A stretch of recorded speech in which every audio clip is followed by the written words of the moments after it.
Going on, everybody? So, uh, so I was watching the Paperback Warrior channel a while back, and he did this video on a sort of sub genre of horror that he referred to as deer hunter horror, which is basically just deer hunters going on a deer hunt, and they become, the hunters become the hunted, basically. And I really like this concept. And what are you doing?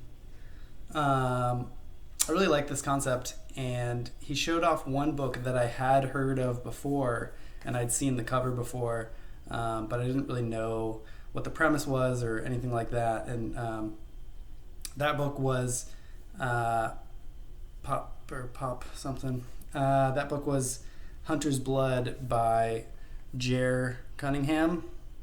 Jerry? I've been saying Jer, like Jer Bear. Jer Bear Cunningham, published in 1977. So on the cover it says, spine-chilling new adventure in the savage tradition of deliverance, which is, probably why this subgenre became a thing. So I really wanted to read this book. And as I was considering reading it, I sort of, I guess, I can't remember how I made this connection, but back when I used to be really into VHS tapes and collecting VHS tapes, there was this movie called Hunter's Blood, which had this super cool cover, and which I thought was a body lying in the snow. Turns out that is not snow, that's water, because that is actually a scene from the movie. But anyways, I digress. This movie, it turns out, is actually based off of the book by Jer Bear Cunningham. And sorry, is my cat gonna want out? He just wanted in, but anyways, this movie is based off this book, and they're both fairly obscure. The book is hard to come by. I don't have it. You can read it for free on the Internet Archives, which is what I did. But if you want to buy it online, it's going to cost you probably $30 or more. And the same goes with the VHS tape. It's fairly collectible as well. And I think there was a DVD release of it, but that's out of print too. So it's fairly hard to come by. But again, you can watch it for free on YouTube. So I read the book first and then watched the movie, and I'm just going to kind of loosely talk about both of them. You know how I do. So this book is about this guy who is going on a hunting trip with his dad, his dad's friend, and his dad's brother. And I believe the dad's friend arrives with this other guy who no one in the group knows, and that guy is like from the city. He's like a city boy. He's from Chicago, and the rest of this gang is from Memphis.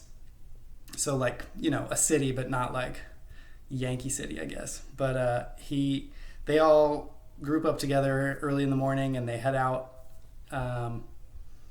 to, I can't remember, Arkansas or let's see, I'm terrible. Arkansas, I think. I'm not going to look it up right now, but somewhere down there. And the book starts out like this guy, the main character Ralph, is in his 30s probably, and he's hanging out with his girlfriend, and they have some early morning. Like, this is kind of funny actually.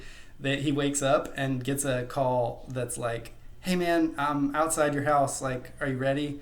And he's like, "Yeah, I'll be down in 15," and then just immediately like has sex with his girlfriend in the shower. That's a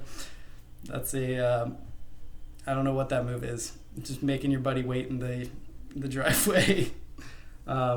But anyways, it starts out early morning, like good descriptions, good character build up. I really like Jer Bear's prose. And writing style, it's like fast paced, but still like very well written.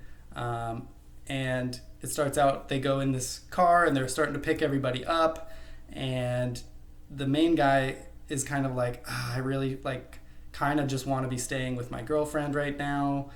He's like realizing he's like in love with her, I guess. They've been together a while, and he's like, man, I kind of just want to spend time with her instead of going on this hunting trip with my dad. But he's game, but he's got that going on in the back of his mind. And this is pre-cell phone, so whenever they like pull over at a gas station and stuff, he's like giving her a call, and they're giving him shit for calling her and whatnot. And then, early cold morning driving, he's got this tension of like kind of wanting to talk to his girlfriend and get home. And then they've got this new guy from the city who claims like, yeah, I've killed like a ton of deer and I'm a big time hunter and I brought these like crazy weapons with me. And they're like, you don't need all that to hunt a deer, dude. And they're also worried that this guy has never hunted before and that he's going to get what they refer to as deer fever, where you just like overly excited for your first hunting trip and you just start shooting. And so they're kind of he's kind of like thinking, the main character, of all these ways that this hunt could go wrong, because also his girlfriend right before he left was kind of like, I have a bad feeling about this trip, I don't think you should go. That's a crucial element to why this initial scene is built with such expert tension. It's so well done, because now he's worrying about the thing his girlfriend said, wanting to go back with her, and then this new guy who seems way too gung-ho, and they're just like anxious. They're worried about like, him accidentally shooting someone or whatever. And so the book does this fantastic job of just like building this initial tension. I loved it so much. I'm not a hunter, I don't hunt, but I imagine getting in a car with a bunch of dudes and they've all got guns and you're gonna go shoot stuff. Probably has some tense vibes to it, or at least it would for me. And so it was really effective and really well done, I thought. And let's look at the movie and see how the movie handled this scene. Woods. Yeah, well, hey, I'm a sucker for big noise. I mean, when that mother goes off, there's something that gets started. I don't know. It's something. Yeah. Well, I got an extra shotgun you can borrow, kid. Hey, no thanks. I dig my Weatherby. And every night, when the moon comes over your shoulder, you can feel the crack. So, okay, yeah, little tension's a little absent there, huh? Okay.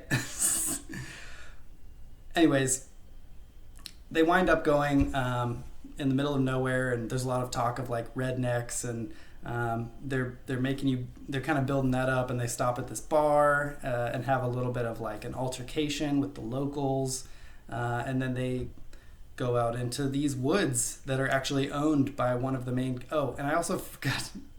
Well, no, I'll get to that in a bit. They go to They go to the woods that is owned by Al, who's one of the main characters, and he's like the rich guy that owns all this land, and so nobody's supposed to be hunting in it but them. And they wind up coming across these game wardens while they're out there, and they're basically like, yeah, there's like some illegal poachers in these woods, and you guys should be careful and you should watch out, like they're really dangerous people.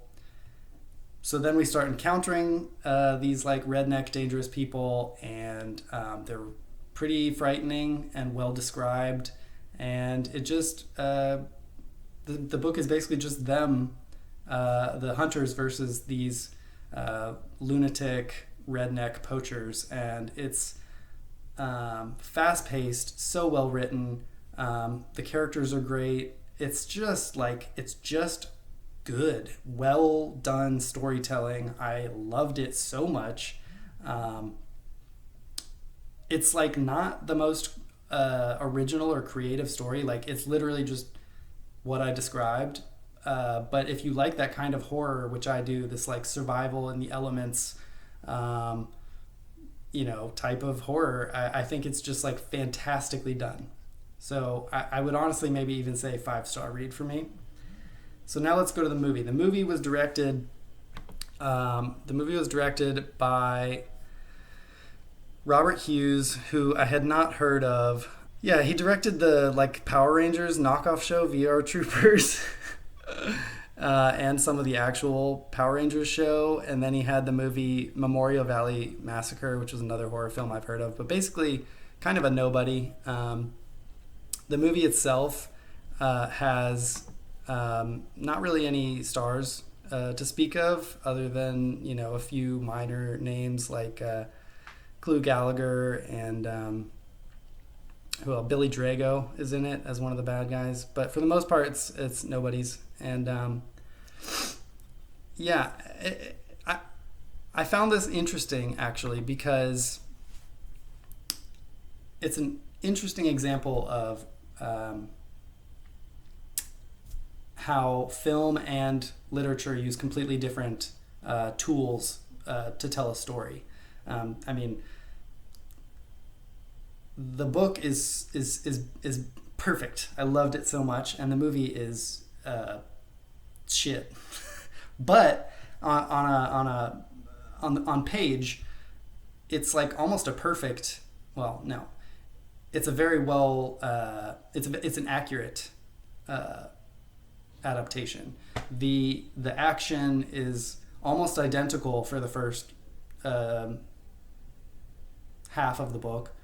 And first half of the movie. Some of the scenes are even word for word, dialogue for dialogue, the exact same as from just lifted off the page. But as I showed with that other scene, they just make weird choices and it's not well done. The tension is not there. And without this underlying tension, the story just is boring and doesn't work. They do make a few changes in the movie, such as one of the main characters, the city boy, his name is Jimmy in the book, and in the movie they change his name to Marty. They don't change any other characters' names, and I guess it was just Marty is the Jimmy of the 80s. if Jimmy, if you picture a guy Jimmy in the 70s, maybe in the 80s that guy is Marty. And then in the 90s, I bet it's Danny. Right? I don't know. Anyways, so they changed that. The only character's name they changed. They also updated a reference. In the book, there's a reference to Elvis that some characters are discussing. One guy's joking around that he knows Elvis. And in the movie, it's Bruce Springsteen. So I think they're just updating sort of cultural references for that. And then about halfway through the book, they do sort of change the ending and they involve the girlfriend a little bit in the movie, whereas in the book she's just not a part anymore. Once the action gets going in the movie, it's a little bit better, but ultimately, like I said, it just it struggles to build that initial tension. It does not develop the characters as well as in the book. And the setting too in the movie just looks lame. I had it pictured so well in the book, and these woods felt so alive and so haunting, and in the movie it just looks like they're wandering through the woods in your backyard or whatever, and it's kind of lame. The lighting's not great, the acting's not great. It's just an interesting example of how you can have the exact same story, but just one is told really well and one is told poorly, and it just kind of puts in front of you how the various language of these two mediums can be used in effective ways and ineffective ways. So there you go. That's book versus movie on Hunter's Blood. If that's all you're here for, then later. But I'm going to throw a couple other things in this video, a couple housekeeping type things. So stick around if that interests you. In my last video, I said I was going to give away this bind up of Scorpio by Alex McDonough. It has the first 2 Scorpio books in the series that I got the full series of, and I don't need this anymore because I have the book. Where did I put my phone? Hold on. Alright, so I basically said if you want this book, just let me know. in the comments with like a little emoji of an alien, or just say, I want this book. And I had 2 people do that. And some people commented on the book, but didn't say they wanted it. So hopefully you didn't expect that to be your entry. But 2 people. So we got XX Death Row, or X Death Row X, that's what it is. And then Ian from Foxing and Fiction's channel. So heads is Death Row, tails is Foxing and Fiction. I'm just gonna do it right here. Shit. It's on the ground. Hold on. It's heads, which I said was Death Row. So, Mr. Death Row, if you're watching, shoot me an email. I'll leave a comment on your last comment telling you won in case you don't watch this. But I'll send this your way when you give me your address. All right, that's that. The other thing I wanted to do a while back, I randomly picked some reads from the closet of paperbacks. And I'd like to do that again because I've read both of the ones that I picked. I told you in my December reading wrap-up about the Piers Anthony book, which has already been taken to the used bookstore, so I don't have that. But I also finished this one, Dying of the Light, George R. R. Martin. I'll talk about this one in my coming monthly wrap-up for... I think I finished this in January. Yeah. I did, so I'll talk about that, but I loved it. It was amazing, and it was I had a blast picking these books randomly, and so let's make our way to the closet and do one more. I'm going to do this the same way I did it before, except for there's way more books now. I'm a little embarrassed. But basically, anything I count is like a stack, so that'd be like 1, 2, 3, and then there's like 1, 2, 3 deep, 1, 2, 3 deep, and then there's like some here, some down here. And I also like have my giant tote of books out, which is mostly horror like paperbacks. But there's like 1, 2, 3, 4, 5 rows in there. So if you count all these like stacks, I've got 31. So I'm gonna do a random number generator 1 through 31 to pick. Oh, Lord have mercy. Right there. So let's see what we get. Generate. 31. What? Really? Okay. So I'm counting this. I was going to say like 1. Jesus. So I was going to say like 1 started up here, came all the way down, and then these were the final rows. So 31 would be this, like this, I'm counting as a stack. So let's go back to the random number generator. Alright, so I just counted, there's 13 books in my stack, so I'm going to count from left pile down and then right pile down. So 13, well that's, okay, so the last book on the bottom here, whatever that is.